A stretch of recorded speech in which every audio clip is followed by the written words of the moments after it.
à quelqu'un qui passe par des moments de souffrance, des moments de maladie, des moments de pauvreté, des moments de rejet, des moments de calomnie, des moments difficiles, Dieu le voit. Dieu le voit. Dieu voit. Il est avec toi dans la vallée de l'ombre de la mort. Il est avec toi dans la fournaise de feu. Il est avec toi dans la fosse aux lions. Il est avec toi dans la prison. Il est avec toi quand tu es Job le riche, mais il est aussi avec toi quand tu es le pauvre Job. Il est avec toi lorsque tu traverses la vallée de l'ombre de la mort. Il est avec toi quand tu pleures. Il est avec toi quand tu as des questions. Il est avec toi quand tu souffres. Il est avec toi quand tu as des défis. Il est avec toi et il connaît. Avant même que tu ne pries, il sait et il connaît ton problème. Avant même que tu ne lèves ta voix, il est au courant parce qu'il vit avec toi. Il connaît. Quand la souffrance atteint l'homme, l'homme a souvent tendance à dire, est-ce que Dieu voit? Mais si Dieu voyait, pourquoi il ne change pas ma situation? Si Dieu était au courant, pourquoi il ne change pas? Lui n'est pas un homme, il n'est pas pressé et il arrive toujours à temps. Alléluia, alléluia. Dieu marche lentement comme un roi, mais n'est jamais en retard. Sois calme, il connaît et il agira en son temps. Quand tu souffres, sache que Dieu connaît. Amen. Il dit à cette église, je connais ta tribulation, je connais tes souffrances, je connais tes combats. Dieu connaît, Dieu connaît, Dieu compte chacune de tes larmes. Dieu entend quand tu cries, Dieu te voit même quand tu pleures dans la douche et que tu veux mélanger tes larmes à l'eau. Il sait ça c'est l'eau, ça ce sont tes larmes. Il est capable de voir les larmes même d'un poisson dans l'eau. Il entend même le cri d'un enfant dans le ventre de sa maman. Alléluia. Il a entendu même la prière de Jonas dans la bouche du poisson. Dieu connaît. Dieu connaît mon frère. Dieu connaît. Même ce que tu ne peux pas partager, Dieu connaît. Même ce que tu ne peux dire à ta femme, à ton mari, à tes frères, à tes soeurs, à tes enfants, Dieu connaît. Dieu connaît ta souffrance, Dieu connaît ta douleur. Dieu est au courant et il respecte ta souffrance.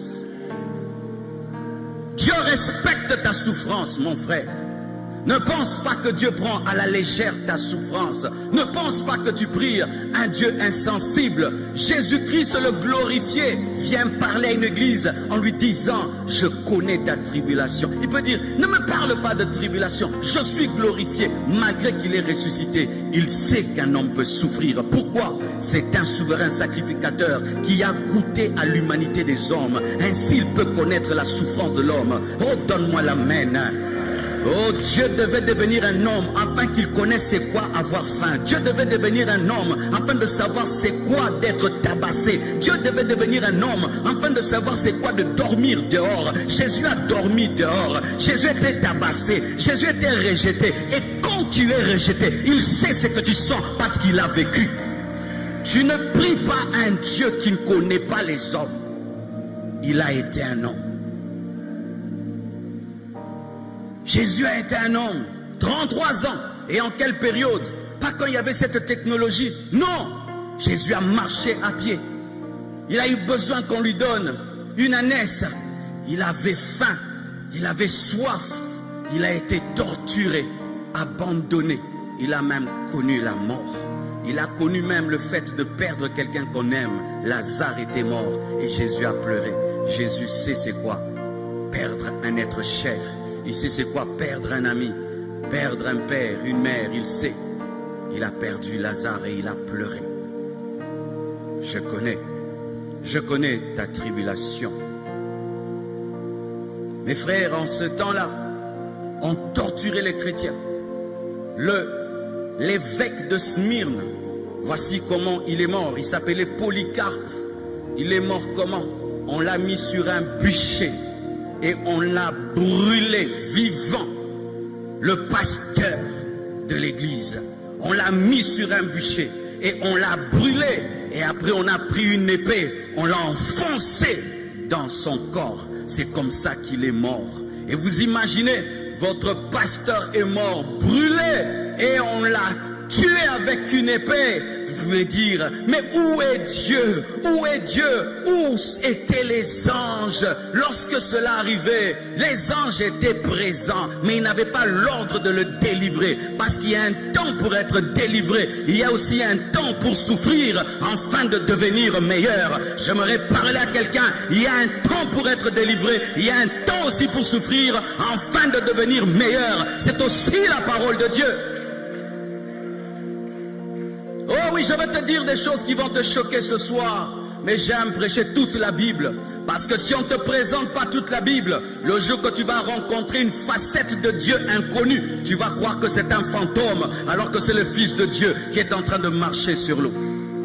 Ton problème, c'est qu'on te présente que le Dieu qui bénit. On ne te présente pas le Dieu qui forme. On te présente le Dieu qui bénit. On ne te présente pas le Dieu qui purifie. Et lorsque Dieu vient dans ta vie, dans une nouvelle facette, tu penses que c'est le diable, alors que c'est bien lui. Je connais ta tribulation. Je connais. Et je connais ta pauvreté. Bien que tu sois riche. On dit, je connais ta pauvreté, bien que tu sois riche. Les chrétiens de l'église de Smyrne étaient des pauvres. Quand tu prends l'église de Laodicée, c'est une église riche qui dit, je me suis enrichi, je n'ai besoin de rien. Mais l'église de Smyrne était une église pauvre, pauvre financièrement et pauvre matériellement. C'était une église des pauvres. Vous savez pourquoi? C'était une église des pauvres. Parce qu'à cause de la persécution, on arrachait aux chrétiens leur argent. On arrachait aux chrétiens leurs biens. On arrachait aux chrétiens ce qu'ils avaient. On ne permettait pas aux chrétiens d'évoluer dans le commerce. On s'opposait à eux pour qu'ils ne deviennent pas riches. Et à cause de leur foi, ils étaient pauvres. Mais, quoiqu'étant riches. Et qu'est-ce que Jésus veut dire? Que la véritable richesse n'est pas d'abord extérieure, elle est d'abord intérieure. C'est pourquoi les apôtres disent, riches, pauvres, mais nous enrichissons plusieurs. Pauvres, mais nous enrichissons plusieurs. La plupart des apôtres ont été des pauvres. Jésus-Christ venant sur la terre n'était pas un multimillionnaire, mais la Bible nous dit qu'il s'est appauvri afin de nous enrichir. L'église de Smyrne n'avait que la richesse spirituelle, mais n'avait aucune richesse matérielle. Cette pauvreté n'était pas causée par la paresse. Cette pauvreté n'était pas causée par la malédiction. Cette pauvreté n'était pas causée par un manque d'intelligence. Ils étaient intelligents, ils travaillaient, mais on les empêchait d'être riches. Car vous devez savoir, mes frères et sœurs, que nous sommes dans ce monde, mais nous ne sommes pas de ce monde.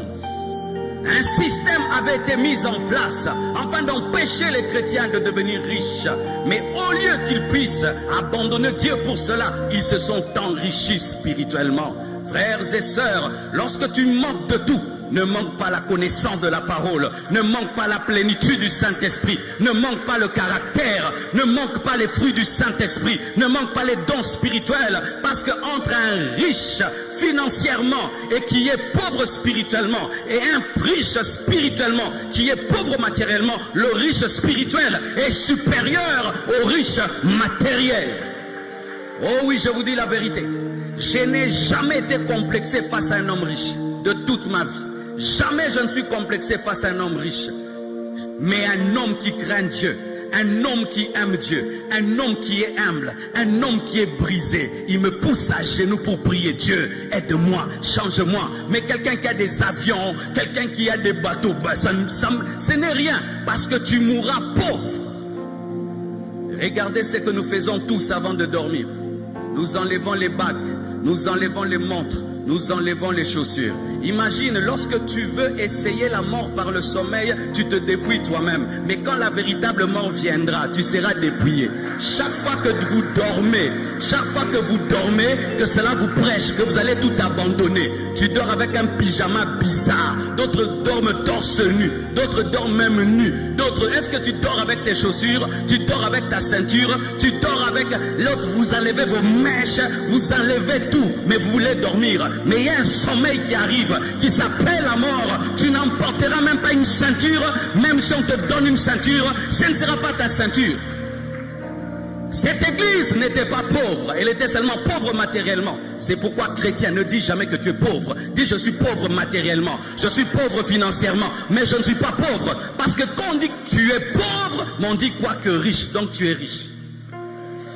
Je n'ai pas de voiture, mais je suis riche. C'est ce qu'il faut dire. Je ne suis pas marié, mais je suis riche. Alléluia. Je n'ai pas de maison, mais je suis riche. Je n'ai pas de compte en banque, mais je suis riche. Je suis riche spirituellement. Parce que la richesse spirituelle et la richesse matérielle et la richesse spirituelle est supérieure à la richesse matérielle. Malheureusement dans les églises, on respecte les gens sur base de leur richesse matérielle. On respecte les gens sur base de leur maison, de leur voiture. Et les gens qui ont des voitures et des maisons se trouvent supérieurs à l'église. Non, à l'église, les supérieurs, ce sont les gens qui ont l'onction, qui ont la parole et la connaissance de Dieu. On ne prêche pas ici parce qu'on a une voiture. On n'enseigne pas ici parce qu'on a des maisons. On prêche parce que tu as une richesse spirituelle. Alléluia. Dans l'église, la primauté, c'est la richesse spirituelle. Les grands chrétiens ne sont pas les chrétiens riches. Ce sont les chrétiens riches spirituellement. Frères et sœurs, cette église était pauvre parce qu'elle était combattue. Et je vous assure, mes frères et sœurs, cela va arriver et je vais en parler. Sa pauvreté venait d'un système opposé à son développement.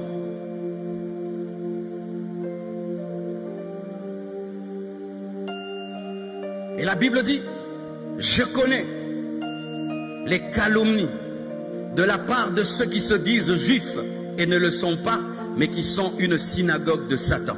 L'église de Smyrne était une église qui était dans la tribulation, c'était une église qui était persécutée, c'était une église qui était pauvre financièrement, mais riche spirituellement, c'était une église calomniée. Qu'est-ce que la calomnie? C'est lorsqu'on invente des choses mauvaises sur toi. C'est ça, calomnier. C'est dire des choses sur quelqu'un qui sont fausses. Amen. Et sachez que le diable est appelé le calomniateur. Le calomniateur, c'est dire celui qui invente des choses sur les autres afin de ternir leur réputation. J'aimerais parler aux gens ici qui ont une réputation parfaite. Un jour, Dieu permettra qu'on touche à ta réputation.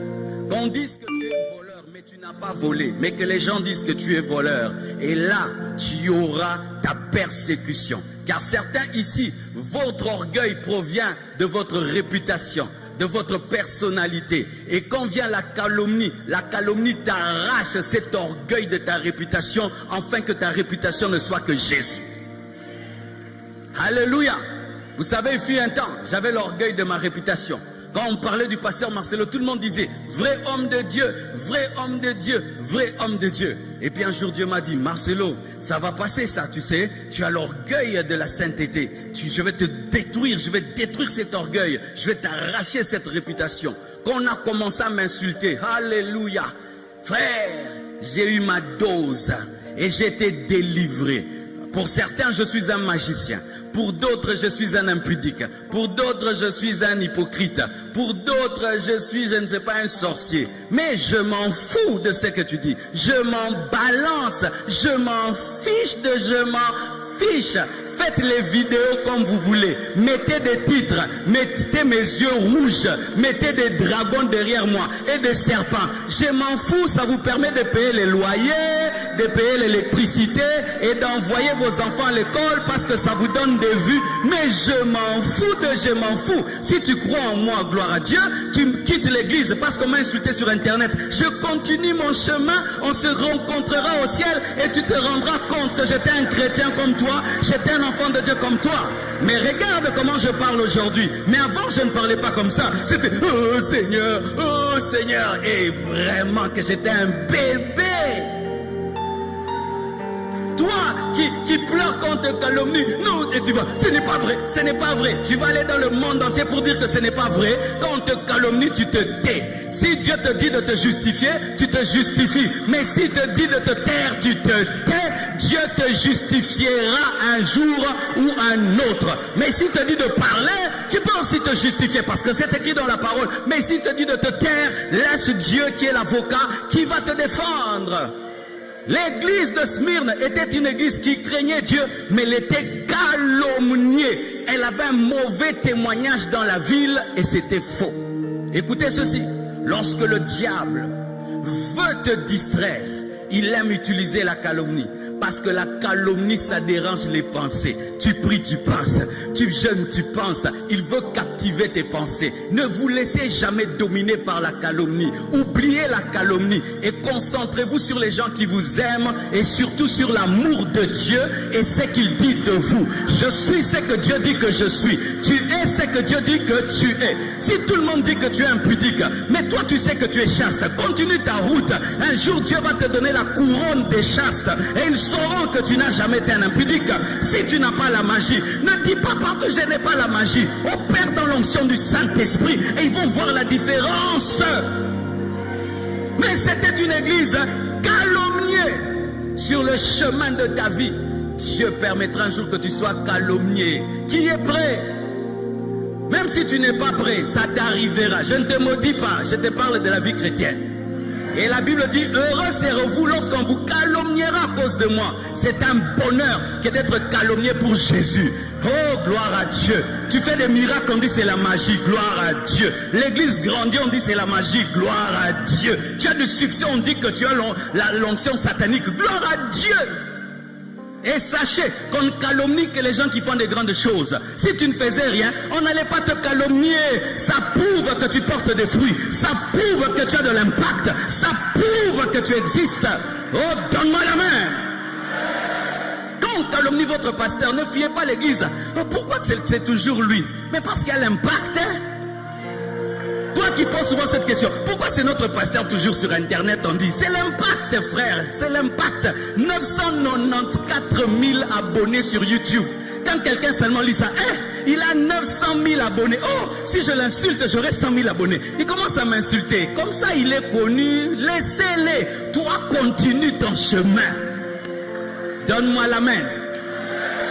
Tu connais le succès du pain? Avec le pain, on met la moimbe. Sur le pain, on met les arachides, on met la confiture. Des fois, tu peux mettre les boudins, les jambons. Quand tu es le pain, on fera de toi tout ce qu'on veut. Soit les pains, soit le pain, demeure le pain. Laisse-le te vendre, te bouillir, te griller. Mais toi, demeure le pain, demeure le chrétien. Avance et continue. La Bible dit, je connais les calomnies qui viennent de qui? Qui viennent des juifs, qui disent qu'ils sont juifs, mais qui ne le sont pas, de ceux qui s'appellent juifs, mais qui ne le sont pas. Pour dire quoi? La calomnie de certains chrétiens viendront des faux chrétiens. Vaut mieux que les païens calomnient les chrétiens. Mais quand ce sont les chrétiens qui calomnient les chrétiens qui calomnient d'autres chrétiens deviennent la synagogue de Satan. Donne-moi la main, c'est écrit, il faut mettre le verset. Hein? Alléluia. Et la Bible dit, de ceux qui se disent juifs, mais qui ne le sont pas, mais qui sont la synagogue de Satan. Vous savez ce qu'il y avait dans l'église de Smyrne? Il y avait un groupe de chrétiens juifs qui avaient quitté la grâce, qui étaient rentrés dans la loi, mais qui voulaient que toute l'église puisse rentrer dans la loi. Et quand les chrétiens de Smyrne avaient refusé de rentrer sous la loi, les juifs chrétiens qui étaient rentrés sous la loi les persécutaient parce qu'ils refusaient de lâcher la grâce. Et ils avaient fait une secte appelée la synagogue de Satan. Eux pensaient que c'était la synagogue de Dieu, mais c'était la synagogue de Satan. Lorsque vous faites un groupe pour combattre des gens qui sont rois et qui sont appelés par Dieu, votre groupe est appelé synagogue de Satan. Alléluia. C'est pourquoi ne t'hasarde jamais de comprendre quelqu'un sans le comprendre. Ne t'hasarde jamais. Entraîne dans un groupe qui parle du mal d'un oint de Dieu sans comprendre les choses. Tu peux glisser et te retrouver dans la synagogue de Satan. On devient la synagogue de Satan lorsqu'on devient le disciple du calomniateur. Car celui qui calomnie est disciple du diable. Tu deviens fils spirituel du diable et tu entres dans l'église du diable. L'église gagne les âmes par l'évangélisation. La synagogue de Satan gagne les âmes par les calomnies. Alléluia. Et la Bible dit des faux juifs qui disent être juifs mais qui ne le sont pas. Des chrétiens qui se disent chrétiens et qui ne le sont pas. Et c'est parmi les choses qu'il y a dans ce pays. Tu vois un faux serviteur de Dieu, mais c'est lui à qui on donne le droit de dire qui est vrai, qui est faux, qui est vrai, qui est faux. Au Congo. Et des gens le consultent comme Google pour connaître qui est serviteur de Dieu ou pas. Vraiment, ces pays, vraiment. C'est le Saint-Esprit qui détermine les vrais hommes de Dieu. Ce n'est pas un homme. Pourquoi? L'homme peut être jaloux des autres. Amen. Hein? Ne va pas consulter un homme pour avoir le témoignage du ministère d'un homme. Va auprès de Dieu qui te donne le témoignage d'un homme de Dieu. Alléluia. Dieu a parlé à la Sunamite et lui a dit c'est un saint homme de Dieu. Si tu es dans cette église par les hommes, tu quitteras par les hommes. Mais si tu es dans cette église par Dieu, tu resteras par Dieu. Ne prie pas dans une église parce que les hommes t'amènent. Même si un homme t'amène, il faut que le Saint-Esprit te témoigne sur l'homme de Dieu. Et ainsi, quoi qu'on te dise sur l'homme de Dieu, tu vas demeurer dans l'église. Mais si tu es là par mouvement, un autre mouvement contraire appelé synagogue de Satan peut venir et va te perdre. Est-ce que tu comprends ce que je dis? Un jour, mes frères et sœurs, un de mes amis revient. Il dit, pasteur, ma mère m'a dit que notre pasteur est magicien. Je dis, comment ça? Oui, le pasteur, là, il est magicien. Je venais à peine de trouver cette église. Cet homme de Dieu, quand il parlait, mon cœur brûlait. Quand il parlait, ma vie changeait. Quand il priait pour moi, j'étais béni. Mon cœur aimait cette église, aimait cet homme de Dieu. J'ai dit, enfin, j'ai trouvé l'église. Et l'un de mes meilleurs amis revient. Il dit, Marcelo, ma mère m'a dit quelque chose sur notre pasteur. Qu'est-ce qu'elle a dit? Il est dans l'occultisme. Pourquoi?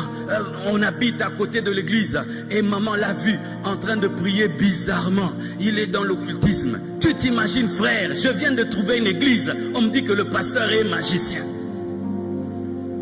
Et la maman qui est voisine témoigne que comme elle a une maison en étage, quand mon pasteur prie en bas là-bas, mon pasteur a la magie. Pas moyen d'aller chercher la maman pour qu'elle m'explique. Et pas moyen d'aller chercher le pasteur pour lui dire qu'on m'a dit. Dites dilemme. Je suis allé consulter Dieu. Seigneur Dieu de gloire, je crois que c'est toi qui m'as envoyé dans cette église. Mais écoute ce que la mère de mon ami a dit. Seigneur Dieu de gloire, est-ce qu'il est ton serviteur ou pas? Dieu ne m'a rien dit en termes de mots. Il m'a parlé en termes de paix. Parce que ce n'est pas parce que tu parles que Dieu doit parler.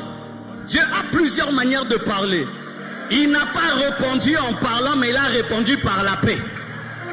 Et j'ai eu seulement la paix. Et j'ai continué à aller à l'église. Mais vous savez ce que j'ai découvert? C'est que la maman de mon ami, elle était sorcière et ne supportait pas le feu de l'église.